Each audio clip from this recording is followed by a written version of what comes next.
करले चूमी चढ़ाई सिर, उर लगाई भुज भेटी, लही पाती पियकी लखती, बाँचती धरती समेटी। एकदम श्रृंगार रस का उदाहरण है। ये दोहा छंद जो है बिहारी के सारे दोहे, अगर छंद पूछा जाए तो दोहा छंद है 13-11, इतना समझना चाहिए। अब देखिए नायक जो है इस दोहे में नायक नायिका को पत्र भेजता है। नायिका जब पत्र को पाती है, कर ले, कर मने हाथ में, आप याद रखेंगे कर के अगर 2 अर्थ पूछ देगा, 3 अर्थ पूछेगा तो आप लिख लेंगे। कर मने हाथ भी होता है, कर मने टैक्स भी होता है, कर मने ट्रंक हाथी का सूंड भी होता है, और कर मने करना भी होता है।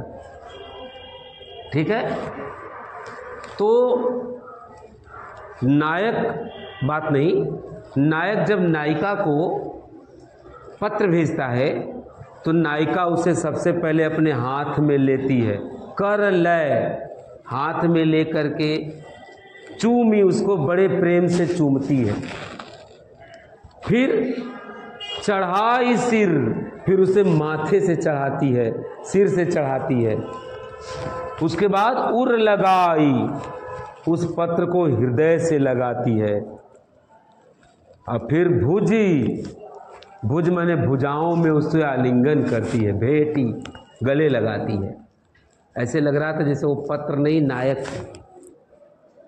पत्र को नायक समझ जाती है, खो जाती है।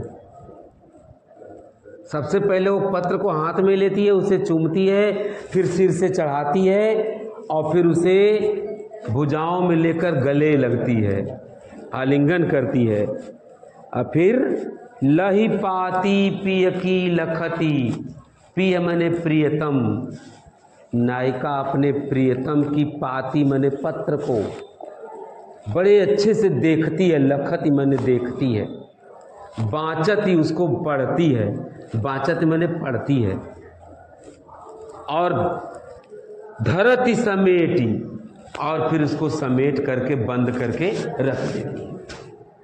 यानी आपने पूरा अर्थ क्या सुना है कि नायक द्वारा भेजे हुए पत्र को नायिका सबसे पहले हाथ में लेती है, फिर उसे प्रेम से चूमती है, फिर उसे सिर से चढ़ाती है, फिर उसे हृदय से लगाती है, और फिर उसका आलिंगन करती है, गले लगाती है, और प्रियतम के उस पत्र को बड़े अच्छे से लखती मैंने देखती है, उसे पढ़ती है, और फिर सम्मान पूर्वक बंद करके रख देती है।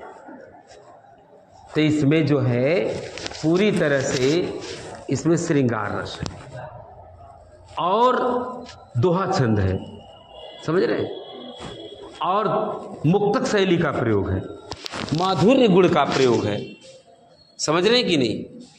ब्रज भाषा में लिखा हुआ दोहा है।